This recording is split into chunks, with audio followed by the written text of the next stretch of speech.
It was along 1835 when 26-year-old Edward had fallen in love with his cousin, the beautiful Virginia, who was aged 13. Their love for each other was as strong as the current of the seas that Edward and Virginia decided to marry a year later. They were living a happy life and used to play around like mere children.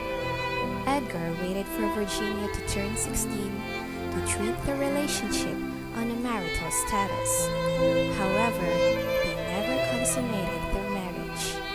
Edgar directed her education, tutoring her in the classics and mathematics.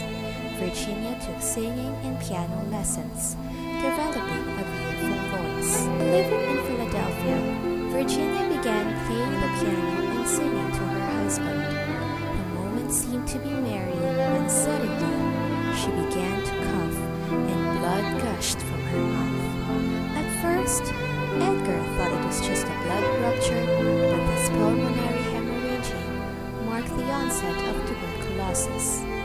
Virginia became an invalid, and her diminishing health drove Edgar into deep depression. In spite of his ongoing poverty, Edgar did all he could to ease the pains of his dying wife. After 5 years of fighting and bearing the illness, Virginia's body finally gave up. Virginia was buried 2 days after her death in the graveyard of the Old Dutch Reformed Church.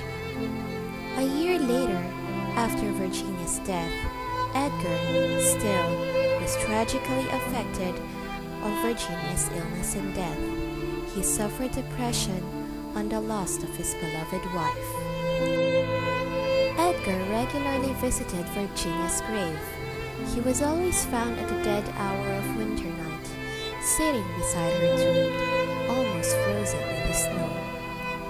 Edgar suddenly became missing and was found on the streets of Baltimore, delirious, in great distress, and in need of immediate assistance. He was taken to the Washington College Hospital by a Good Samaritan, where he died 4 days after at 5 o'clock in the morning. His love for Virginia was believed the inspiration of the poem Annabel Lee.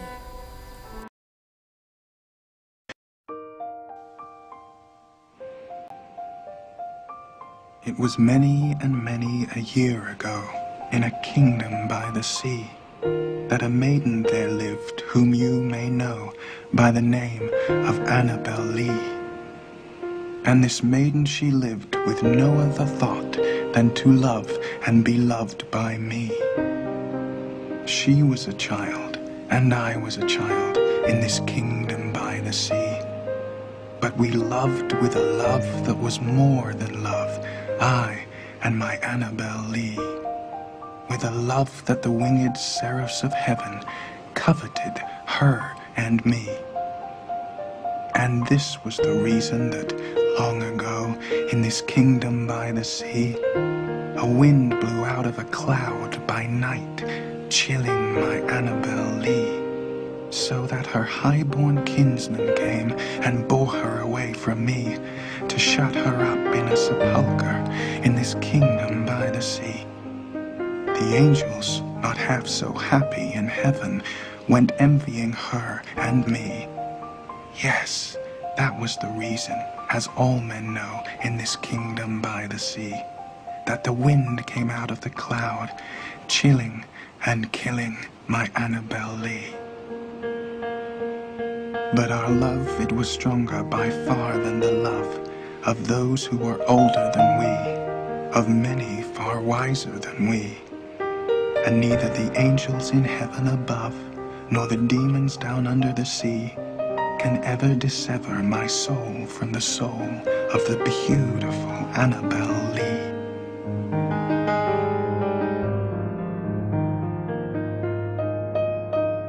For the moon never beams without bringing me dreams of the beautiful Annabel Lee.